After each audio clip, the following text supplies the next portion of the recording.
গত কয়েকদিনের টানা বৃষ্টিতে পাহাড়ি ঢলে প্লাবিত হয় খাগড়াছড়ি জেলার মহালছড়ি উপজেলার নিম্নাঞ্চল। এতে কিছুটা সময় পুরোপুরি বন্ধ হয়ে যায় খাগড়াছড়ি থেকে রাঙামাটি সড়ক যোগাযোগ। অনেক কষ্ট আছে, বলার মতন না। অনেক কষ্ট আছে এই জায়গায়, শুধু এই জায়গাটার জন্য। সোমবার থেকে বর্ষণের মাত্রা কিছুটা কমায় সড়ক যোগাযোগ ব্যবস্থা স্বাভাবিক হলেও এখনও নিচু এলাকাগুলোতে পানি জমে জলাবদ্ধতার সৃষ্টি হয়েছে। দেখা গেছে স্থানীয় বেচিতলা, মাইশছড়ি, কালোপাহাড়, জামতলী, চোংড়াছড়ি, মগপাড়া, ২৪ মাইল, ক্যাঙ্গালছড়ি সহ উপজেলার বিভিন্ন এলাকায় পানি কমতে শুরু করেছে।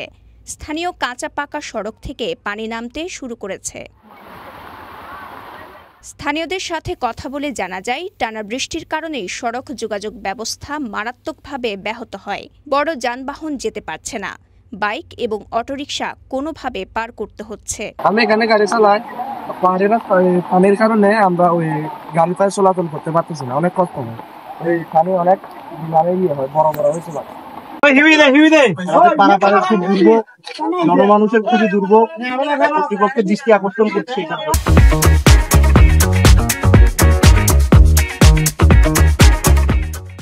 অনেকক্ষণ ধরে আমি বসে আছি, পানির জন্য পার হতে পারতেছি না।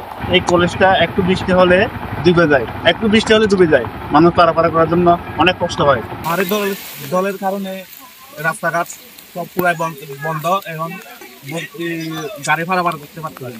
এখানে ঝড় বৃষ্টি বেশি হয়েছে, এই জন্য গাড়ি পার হতে পারে না, এই জন্য আমি গাড়ি পার করা দিচ্ছি, মানুষের জন্য সেবা করছি এখানে। গত কয়েকদিনের তুলনায় বৃষ্টি কম থাকায় পরিস্থিতি কিছুটা স্বাভাবিক হয়েছে। এমন অবস্থা থাকলে পরিস্থিতির উন্নতি হবে।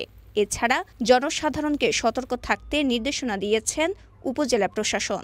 সাম্প্রতিক সময়ে যে হঠাৎ করে আমাদের এখানে অতিবৃষ্টির কারণে কিছু জায়গাতে বন্যার পরিস্থিতির সৃষ্টি হয়েছে। আপনারা জানেন যে পাহাড়ি এলাকায় বন্যা হয়তো দীর্ঘস্থায়ী হয় না, কিন্তু হঠাৎ করেই একটি এলাকা প্লাবিত হয়ে যায় এবং ঘর বাড়িগুলো ডুবে যায়। আমাদের মহালছড়ি উপজেলাতেও প্রায় আমরা 4টা ইউনিয়ন থেকে চেয়ারম্যানের কাছ থেকে তথ্য পেয়েছি, প্রায় 2200 পরিবার এরকম সাময়িকভাবে ক্ষতিগ্রস্ত হয়েছে। এছাড়াও 2-1টি জায়গাতে ছোট আকারে হলেও পাহাড় ধস হয়েছে। আবার আমরা দেখেছি এটার কারণে কিছু শিক্ষা প্রতিষ্ঠানেও পড়াশোনা পাঠদানও প্রায় বন্ধের উপক্রম।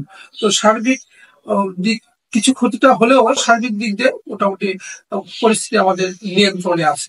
পার্বত্য জেলা খাগড়াছড়ি মহালছড়ি থেকে শফিক ইসলামের পাঠানো তথ্যচিত্রে সাফা মারওয়া, কালের কণ্ঠ।